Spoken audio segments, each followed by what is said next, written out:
You are listening to One Nation Under Crime, a historical, chronological, true crime podcast.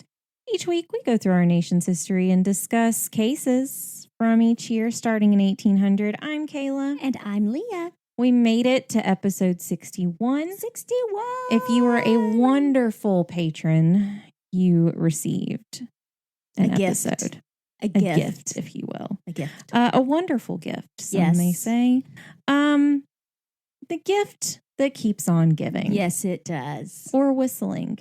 If you've listened, then you know. So, hope you guys enjoyed that. And we usually say it at the end of the episode, but I'll say it at the top. If you want to become a patron, you always can.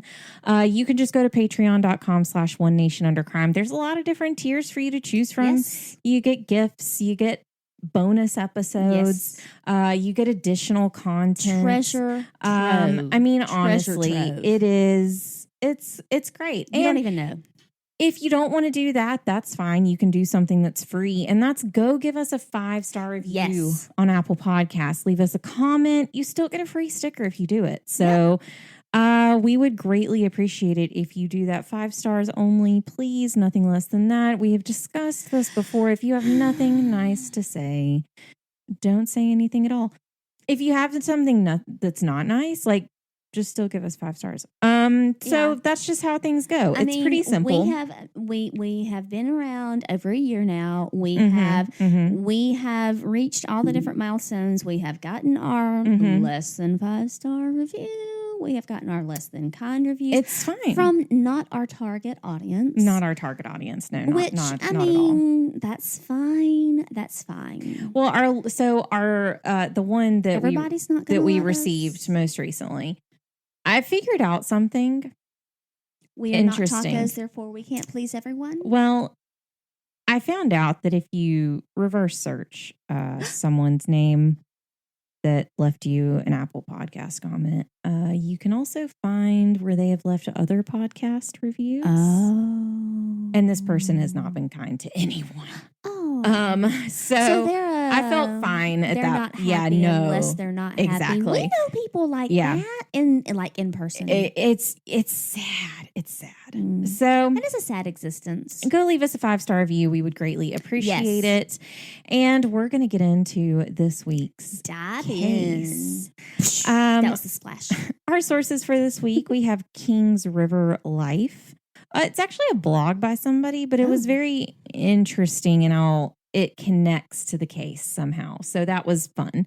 And then we have the pamphlet, The Life and Confession of Reuben Alexander Dunbar. And then the ever formidable Murder by Gaslight. There you go. Aha. Our births in 1850, January 1st, we have John Barclay Armstrong. He was a Texas Ranger and U.S. Marshal who was most widely remembered for his role in the pursuit and capture of famous gunfighter John Wesley Hardin. He was a Capricorn. We will eventually cover that case. February 8th, we have Kate Chopin. She was author of short stories and novels. She was based in Louisiana. She is known as a forerunner of American 20th century feminist authors and is one of the most frequently read and recognized writers of Louisiana Creole heritage. Interesting. She is most well known for her 1899 novel, The Awakening. She is an Aquarius. This is one person I almost chose as our person to focus on for this week, but I did not. So close. March 31st, he was born. His name? Charles Doolittle Walcott. Now you see why. He's an American paleontologist, the administrator of the Smithsonian Institution from 1907 to 1927, and geologist. Cool. He is famous for his 1909 discovery of well-preserved fossils. That is awesome. He is an Aries. I have a nephew who would have liked to have known him. He's pretty cool. They have some pretty cool pictures of him by some pretty big fossils. So, April 10th, Mary Emily Holmes. Emily is spelled very interestingly. It's not Emily like you normally see. It's L-I-E at the end instead of a Y. We know an Emily. Really? That spells it the same way? Liegh. Interesting. So I thought that was cool. So she actually is a 19th century American geologist and educator who became the first woman to be elected a fellow of the Geological Society of America and one of the co-founders of a seminary for young Black women that eventually evolved into Mary Holmes College, which was named after her mother. Well, you go. She's an Aries. Go, Emily, go. Almost covered her as well. She sounds very interesting. June 5th, Patrick Floyd Jarvis Garrett. That is a name. That is a mouthful. That is a name. He was an American Old West lawman, bartender, and customs agent. Well, who is known for killing Billy the Kid. Oh, Mr. the Kid. He was a lawman. So he was like a sheriff in the Old West. He was a Gemini, and fun fact, he was born in Chambers County, Alabama. Oh. Which is, people who don't know, actually part of LaGrange, Georgia is part of Chambers County, Alabama. So that'll kind of tell you where that line is for those who know this area. September 2nd, Eugene Fields Sr. was an American writer known for children's poetry and humorous essays. He is known as the poet of childhood. Oh. He was a Virgo. I thought that was Shel Silverstein. No, there was one before him. November 5th, Ella Wheeler Wilcox, which is just a fun name to say. She is an American author and poet known for her works, the titles of them, Poems of Passion and Solitude, which contain the famous line, "Laugh and the world laughs with you. Weep and you weep alone." Oh, that is a famous line. And she's a Scorpio. Then our last birth that I chose for this year, November 18th, John S. Armstrong. He's an American real estate developer known as one of the founders of the infamous State Fair of Texas. Oh. He is also a Scorpio. I found it very interesting that both of our geologists for this year were both Aries. I don't know why. I just found that interesting. So let's get on to our deaths of 1850. February 1st, we have Edward Baker Lincoln. He's the second son of Abraham Lincoln. He died that year, but on December 21st of the same year, I put these together intentionally. So February 1st, Edward Baker Lincoln died, second son of Abraham Lincoln. December 21st, William Wallace Lincoln, the third son of the Lincolns, was born. Whoa. So all in 1 year. That's a lot. Jinx, you owe me a Coke. March 3rd, Oliver Cowdery died. We discussed him. He was the Mormon leader who helped with the LDS movement in general. He died that year. March 31st, John C. Calhoun, the 7th president of the United States. And then we talked about this in last week's episode. July 9th, Zachary Taylor, the 12th president of the United States. Which left room for Millard Fillmore. Gotta love him. We got to say it again. I know. So we're going to cover our specific person that I chose for this week. I'm ready. And I'll go ahead and say this is a little bit longer than what we normally cover for a person. There's a reason. One, I cut this down drastically from what it was. This was almost the whole episode by the time I got done. This person is fascinating, first of all. I'm not going to get political. I will just say there's a lot of strife right now in the U.S. Yes. And regardless of what side you are on in this debate, I feel women need to feel a little uplifted right now. Some are a little down. Again, regardless of your opinions on either side, I feel like women as a whole need to bond back together. Need to find a commonality. There you go. We discuss it all the time. Find the things that you have in common and appreciate the things that are different. And I think we can all agree that this woman deserves to be remembered. Okay. And she is also a woman that even in her death, men tried to bring her down. Oh, dear. So this week, the person we are focusing on is Sarah Margaret Fuller. You might know that name, but you may not know how you know that name. Okay. She was born on May 23rd of 1810 in Cambridge, Massachusetts, as the first child to Congressman Timothy Fuller and Margaret Crane. She was named after her paternal grandmother and her mother, but by the time she was 9, she refused to go by the name Sarah and only answered to Margaret, therefore becoming Margaret Fuller. Just said, nope. Not going to do it. Her father taught her how to read and write by the time she was 3.5 years old. Awesome. Margaret was given an education as, quote, rigorous as any boys at the time. Which was not common. No. And, quote, forbade her to read the typical feminine fare of the time, meaning etiquette books and sentimental novels. He also taught her Latin.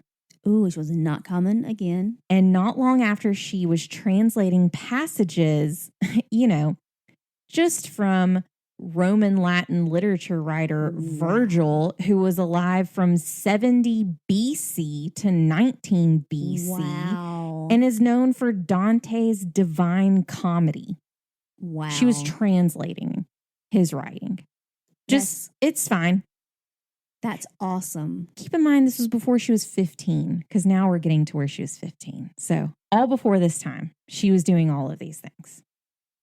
On June 17th of 1825, at the age of 15, Margaret attended a ceremony for the laying of the first cornerstone of the Bunker Hill Monument, which was the 50-year anniversary at that time. The person laying that cornerstone was none other than Marquis de Lafayette. We've talked about him a lot lately. We love him. Margaret, he's America's favorite fighting Frenchman. He is. Margaret introduced herself to Lafayette in a letter that she wrote to him.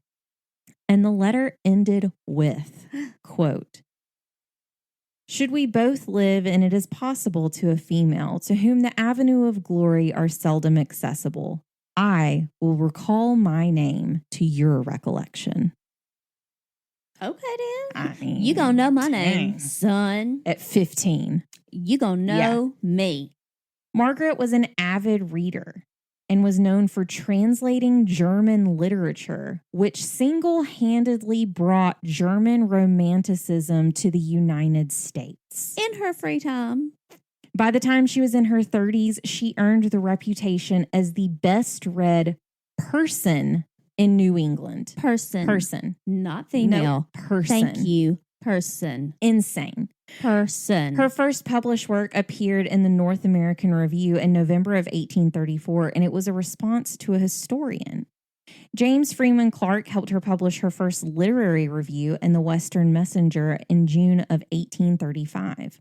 And on November 6th of 1839, Margaret held the first of her famous conversations with a capital C. That's what they were just called, were conversations. Oh. They were discussions among local women who met in Boston at the home of the Peabodys. Margaret intended to compensate for the lack of women's education with discussions and debates focused on subjects including the fine arts, history, mythology, literature, and nature. Margaret was the nucleus of the conversation and intended to answer the great questions facing women and encourage women to question, to define, to state, and examine their own opinions. She was so progressive. She asked her participants, quote, what were we born to do? How shall we do it?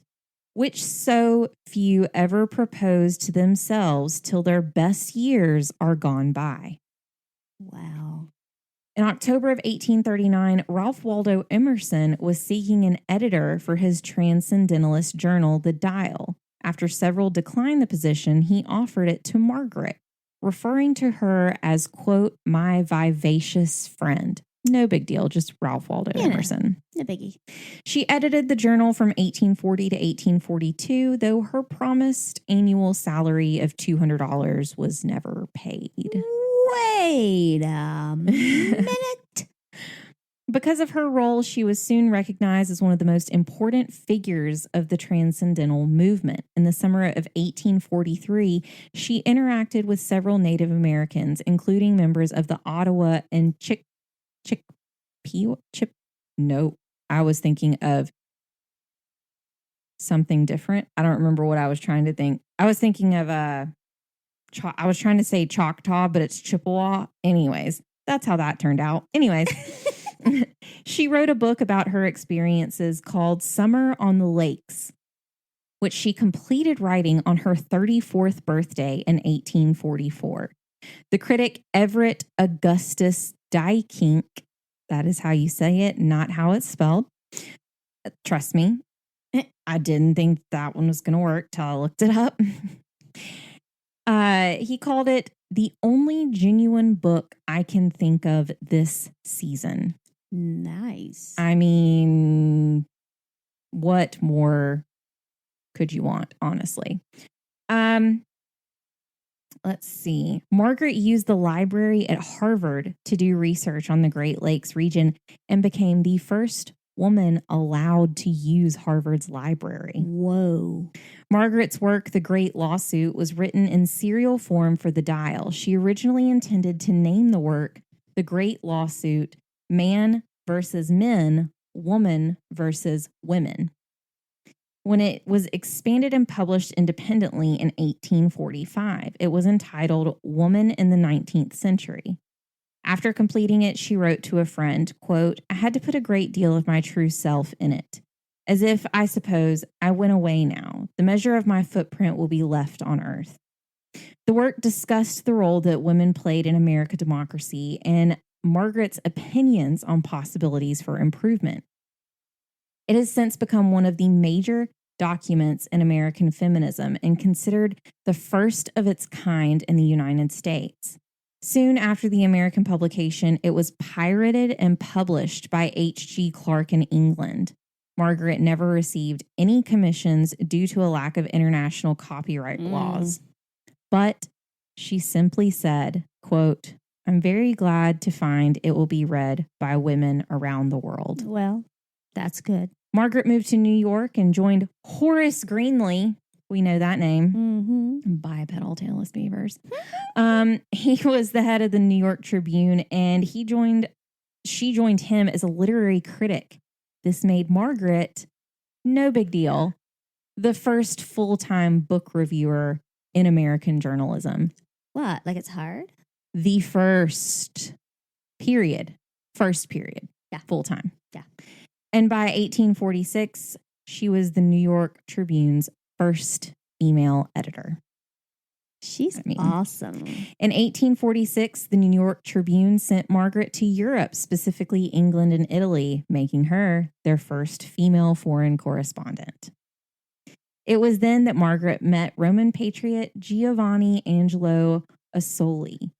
The two moved in with one another in Florence, Italy, and by that time, the couple had began referring to each other as husband and wife, though it's unclear if they were ever formally married. Okay. Their child, Angelo Eugene Philip Asoli, was born in early September 1848 and nicknamed Angelino.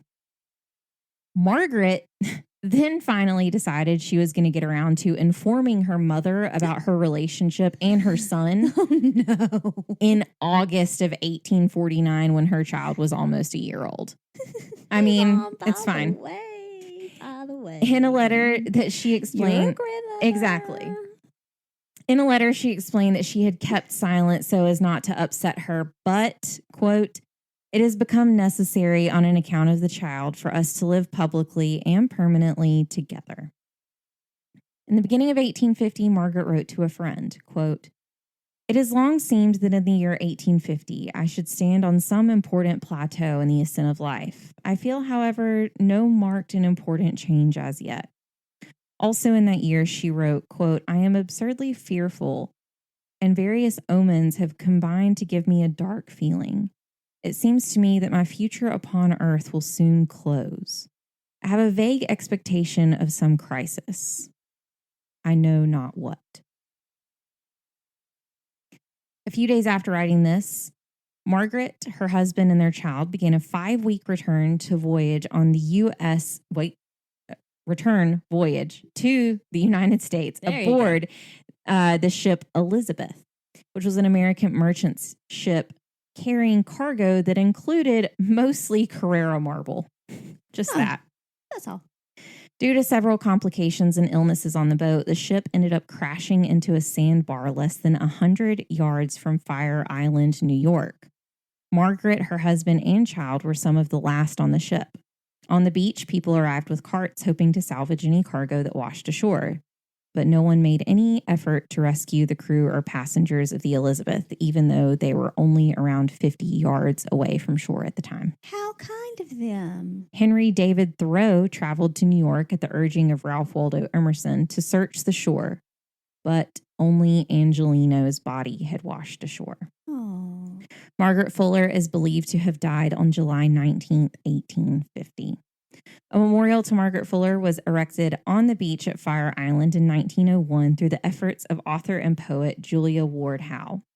The inscription on the memorial reads, quote, "By birth a child of New England, by adoption a citizen of Rome, by genius belonging to the world." In February of 1852, the Memoirs of Margaret Fuller Asoli was published and edited by Ralph Waldo Emerson, James Freeman Clarke, and William Henry Channing. But much of the work used was censored or reworded. The 3 editors believed the public interest in Margaret would be short-lived and that she would not survive as a historical figure, so they weren't concerned with the accuracy. For some time, it was the best-selling biography of the decade and went through 13 editions before the end of the century. Wow. The book focused on her personality rather than her work and has led to Margaret being criticized for her personal life and, quote, unwomanly arrogance. Since her death, the majority of Margaret Fuller's papers are kept at the Houghton Library at Harvard and the Boston Public Library. She was also voted 6th in a Mass Magazine poll to select 20 American women for the Hall of Fame for Great Americans at University Heights in New York City in 1902. And then in 1995, Margaret Fuller was inducted into the National Women's Hall of Fame.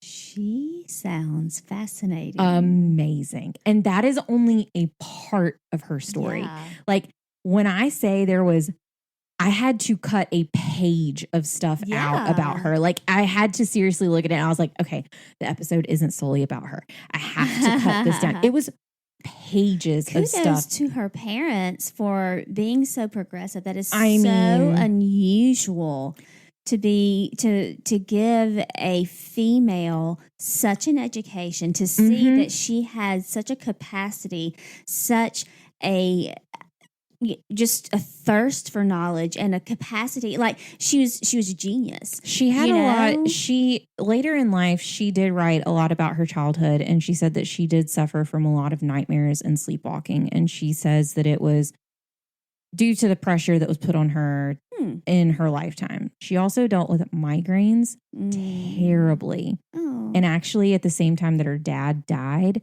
was the first time she had a bout of a migraine and a fever, and it lasted for 9 days. Oh, no. And as soon as she was over it, her dad died of cholera.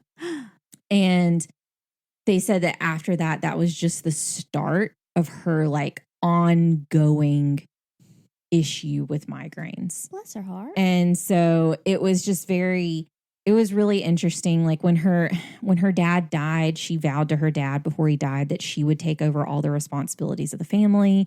She had 2 uncles that came in and basically took everything, leaving her family destitute. It's like her story is remarkable. And there's so much more. Like she's the first female war correspondent for the United States. Like, her story, it was just like I was reading about her and I was like, I know the name Margaret Fuller. Like I know that name, but why do I know that name? Yeah. And then the more I kept reading about her, like the first like Edgar Allan Poe was the first poet to live solely off of his poetry and prose. And she was the first person to ever live off of journalism alone. Like it's just, she's another woman amazing. That's like amazing. And just, you know, and again, like I said, like, I know people like sometimes say that women are bitter about things, but I'm like, of course 3 men wrote her biography and cut things out and changed her words. Like, how dare you? I mean, it was just, but the first woman to be able to study at the Harvard Library. Yeah, that's a big deal. The fact that they let a woman in, because at that time, women weren't allowed an education. I mean, and by her 30s, she was the most well-read person, period, in New England.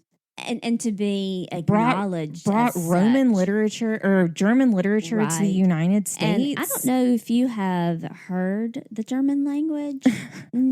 Not an easy one.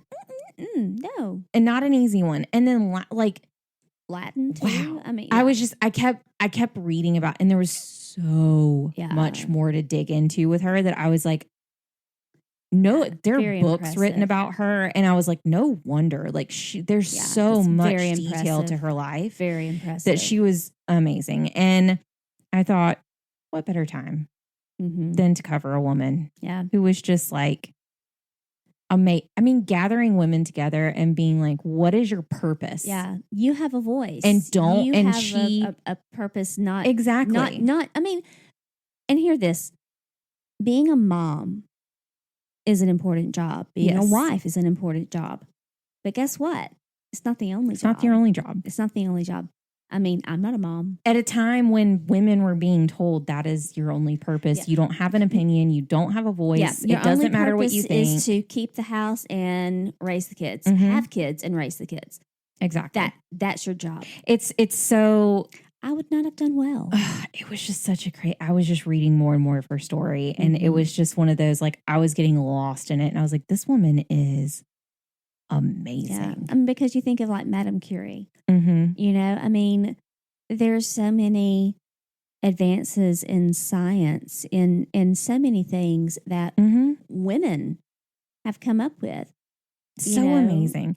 And like, and I get there is such a thing that's being coined now, which I do understand. That's like toxic feminism. Like, sure. And that is a you thing. Can go too far. You Absolutely. Can. And that's not in what I'm saying. It's just like, there's this whole trend like on TikTok and like different things that it's just like they'll see something that like a woman does, and literally people will comment and they just say like, I love when women like ... And it's like, I love when women do these things and do all these amazing things. And it's just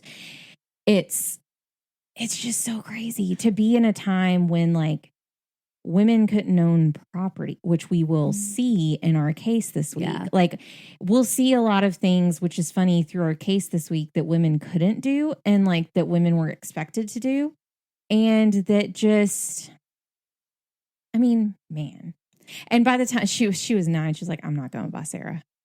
Don't you dare. That ain't my name. That don't you dare. I'm gonna break out of this mold. It just, I am not the third.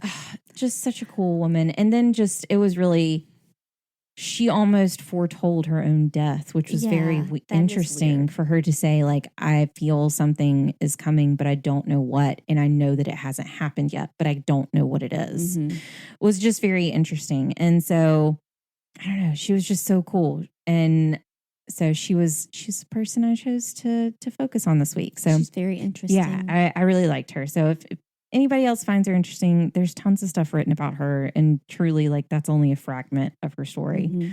So for our case this week, September 28th of 1850, David, and just heads up, guys, there are children involved in this week's case. However, I will say, I will not go into any detail. I'll graze over it, but just know that's a part of it. So September 28th of 1850, David Lester, age 10, and Stephen Lester, age 8, went missing from their uncle's farm. It was soon discovered the two were murdered by their uncle's stepson, 21-year-old Reuben Dunbar. Not cool. So this is a bit of a complicated web at the beginning to connect together how everyone is related. It's one of those that In some sources, they actually called the boys his stepbrother. Like, it's not his stepbrother. There's a whole underlying thing here. So Reuben A. Dunbar was the youngest child of Alexander Dunbar and Hannah Linfar. The couple was married in 1816 and had 7 children. Too many? I put yikes. That's it. 5 sons and 2 daughters. Woof. Reuben was born in Westerlo, New York on September 21st of 1830. And less than 3 years later, his father died.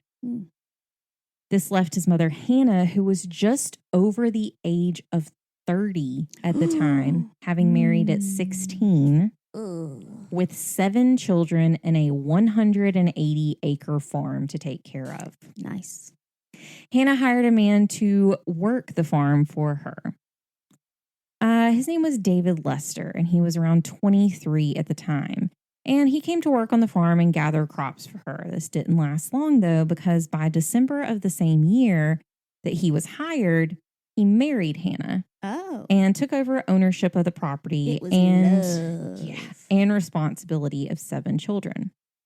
Until Reuben was 17, he lived on the farm, and he was permitted to work on the farm and go to school as much as he wanted. In Dunbar's Life and Confession pamphlet, it was noted, quote, "It is very evident, however, both from the appearance of the prisoner himself and from his own statements, that his moral and religious education had almost entirely been overlooked or neglected in early life. He had no one to develop those germs of good qualities which are found in every mind, and the extent to which he was neglected may be judged by a single fact. He never attended a Sunday school a day in his life."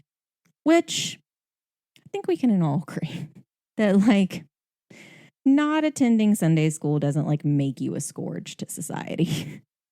It was just really funny that they were like, everything can be summed up by the fact he never went to Sunday school. And I was like, okay, now, chill. I mean, yeah. Chill. Some people in rural communities at this time they didn't have a church that 180 acres of land. I'm not walking to church every day. I'm sorry. And in some places that were very remote, I mean, preachers only came by every so often.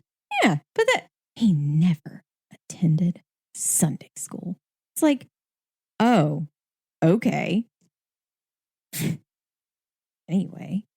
But when Reuben was around 19, he went to stay with his brother, Dr. Jared Dunbar. Oh. And he went to study medicine. Even though he was never really paid too much mind to studying while he was in school, he was doing really well. And after a year with his brother, he decided to learn under a Dr. Wicks. And then he was planning on attending medical lectures in Vermont. The reviews on Reuben as a person were mixed. And one person noted he was, quote, either a very good man or a great hypocrite. He returned home instead of going to Vermont for medical lectures and started to doubt his ability to be able to practice medicine. Once back home, his stepfather asked him to take over the farm because he didn't like the way it was presently being managed. Reuben agreed to take the work off of his hands and manage the farm for himself. Late in the month of August, Reuben Dunbar was married to Miss Betsy Ann Cole. She was the daughter of J.G. Cole of Westerlo, same area, and, quote, a girl of most delicate health with a frail and feeble constitution who had never been accustomed to the severe duties of farm housewifery, but a most estimable Christian over whose unsullied reputation the breath of suspicion had never cast a shadow or a stain. These people and their writing. It's like, come on. Once the two were married, Betsy came to live on the farm, and with Reuben's mother in poor health, Betsy was a welcome addition. Then it was announced that Betsy was expecting the couple's first child. That's exciting. However, David Lester, Reuben's stepfather, assumed that Betsy would be taking on all of the, quote, heavy indoor work. Oh. And but much to his chagrin, this is not how things were working out. Well, she wasn't used to all those things. Betsy's parents lived a few miles away, and she liked to visit them frequently, leaving no one at the house to take care of things. Of course, this led to David making snide comments towards Reuben about his new wife. In this time as well, David took in 2 of his nephews, Stephen Lester, 8, and David Davy Lester, 10. Yes, they are both David. So from here forward, we will refer to the older one as Stepdad David and the younger as Davy, his nickname, just to separate the 2. Well, family names, it happens. Seeing as the house was already strained, Reuben took pretty great offense that Stepdad David would just take in more people who needed to be taken care of when Stepdad David wasn't the one taking care of them. Keep in mind also, at this time, a married woman could not hold the right to property, and Reuben was afraid that his stepfather's nephews would inherit the property that was rightfully his. After all, the land was his father's in the beginning. Right. And but then Reuben, when he married, it became, And Reuben had taken over all of the management of the farm. Stepdad David left home on a 16-mile round trip to Briggs Mill to take care of some business matters. Reuben was left in charge of his nephews. When Stepdad David returned home that night, the boys were missing. Reuben first said that they had gone picking butternuts. Sure, I guess. And then changed his story and said they went fishing. He altered his story once again when he admitted that he actually really didn't know where the boys were. No one was immediately alarmed that night because it was a pretty big farm and they were like, I guess maybe they got lost. Maybe they'll be back in the morning. Who knows? I guess they thought they were like a stray cat or something. I don't know. They could have been on the back 40. The next day, Stepdad David, Reuben, and a few neighbors started looking for Davy and Stephen. During the search, Reuben allegedly said, quote, if they were men, people might think they had money and had been murdered for money.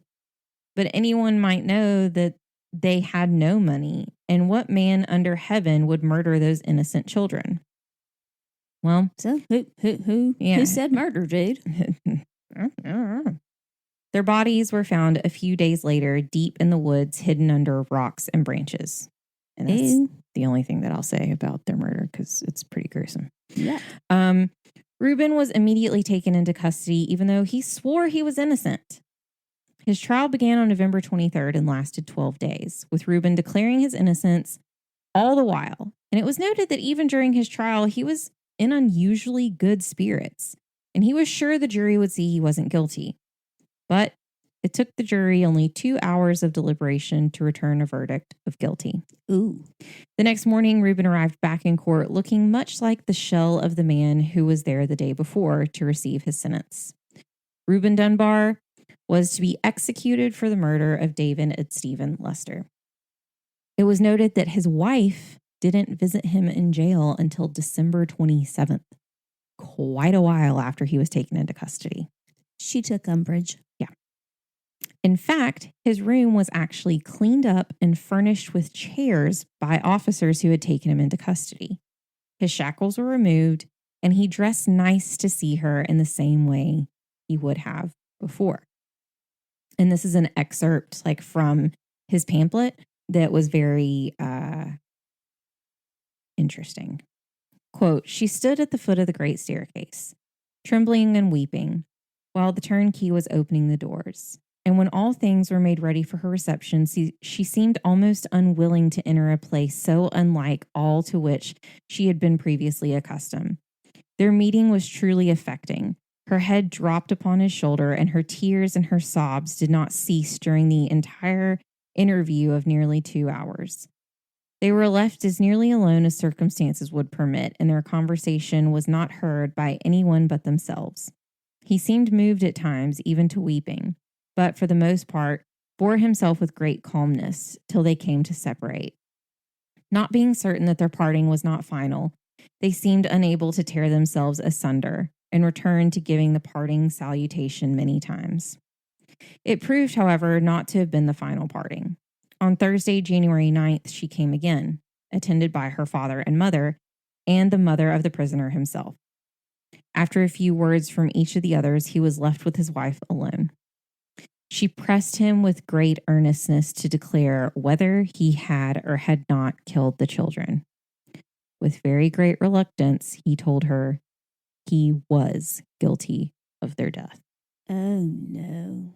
Reuben's stepfather, David, and mother came to visit him as well to say their final goodbyes later. His mother asked about his guilt and how he killed the boys. Reuben refused and said that it would only hurt her more and he could not bear doing that.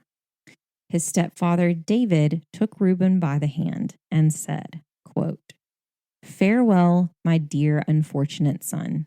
May God forgive you this sin and prepare you and me to meet together in a better world than this." Whoa.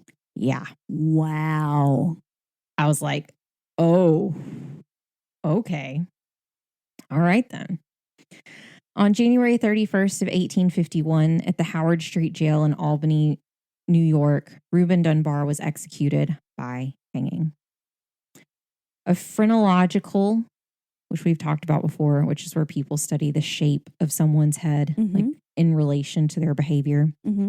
Analysis of Reuben Dunbar in 1851 found him to be excessive in destructiveness, combativeness, acquisitiveness, secretiveness, and firmness, while being deficient in self-esteem.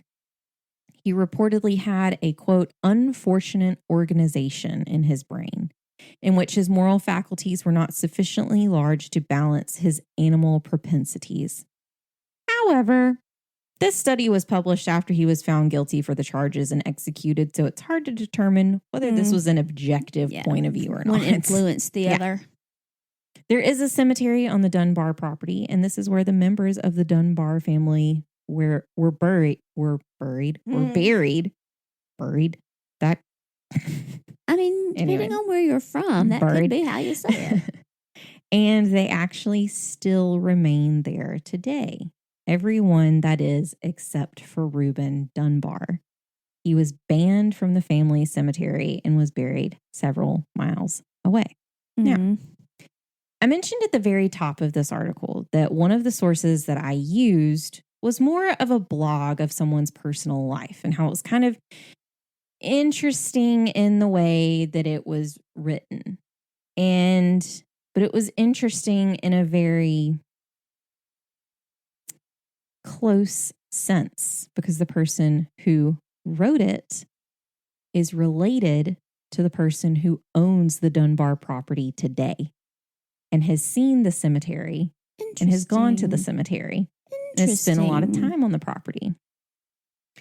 So it's actually called Dunbar Hollow, and these are known as the Dunbar Hollow Murders.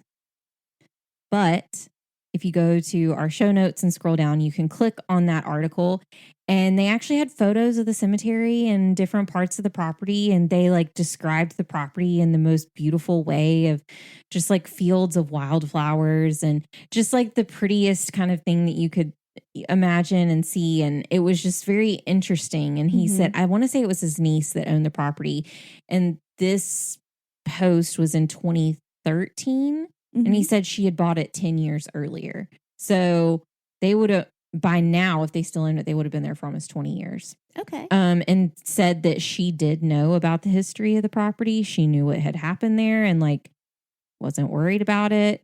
And so it was just very interesting to see photos of these places that like we usually don't see, like current day photos and information about it. So it was very interesting, but those are the Dunbar Hollow murders. That's very sad. It is very sad. And all over, and I didn't really put too much of it in, but Reuben even said like at some time, he said he doesn't know what came over him. Like he actually liked the boys and he actually had like a pretty good fondness to the oldest one, Davy, and even made like specific comment. I won't go into it, but made specific comment to say like he killed him quicker. So suffer. Yeah, it was kind of one of those things where it's like, oh, but you didn't have to kill him. So there's that. Okay. Well, but I mean, he shouldn't have killed him, but when someone has a sickness and they've made up their mind to do it, in their mind, it makes sense. Well, and he even says, like, he regretted everything. It was so weird because he was saying, like, he actually liked the boys and it had nothing to do with that, but something occurred and he just kind of snapped. And I don't even know, like, what it was or what happened, but it was very interesting. And I also read in another article that David Lester, his stepfather, the boys, which is kind of like makes the story even sadder. The boys were taken in. Well, Davy was taken in first, and then Stephen was taken in. And it was because David Lester's brother died, who was their father. And so he took in Davy because he was the older one and he could help on the farm. Mm-hmm. And then he ended up having to take in Stephen because the family like fell destitute and the mom couldn't take care of him. And so that's why he took him in. And so he was like, you know, Reuben saw these kids come in and is like, they're trying to take away my inheritance. Even though if that wasn't like the case, it was one of those that was really sad. Yeah.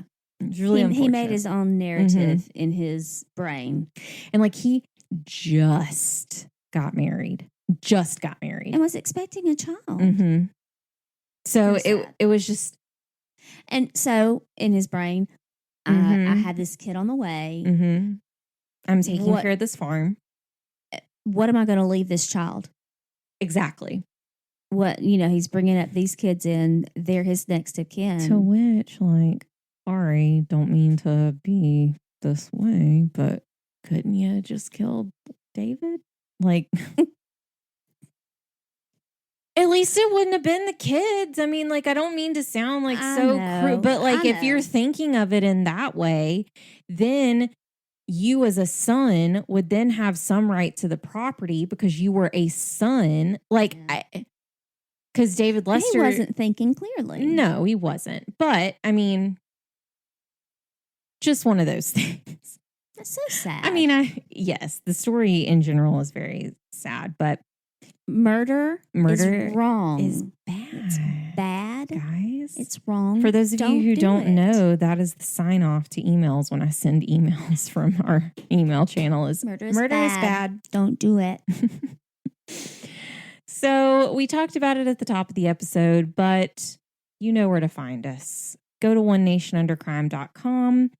We are One Nation Under Crime everywhere, pretty much, that you can find us. Go to our Patreon and join. We had a pretty funny episode come out this week. You'll understand what the humor is behind whistling.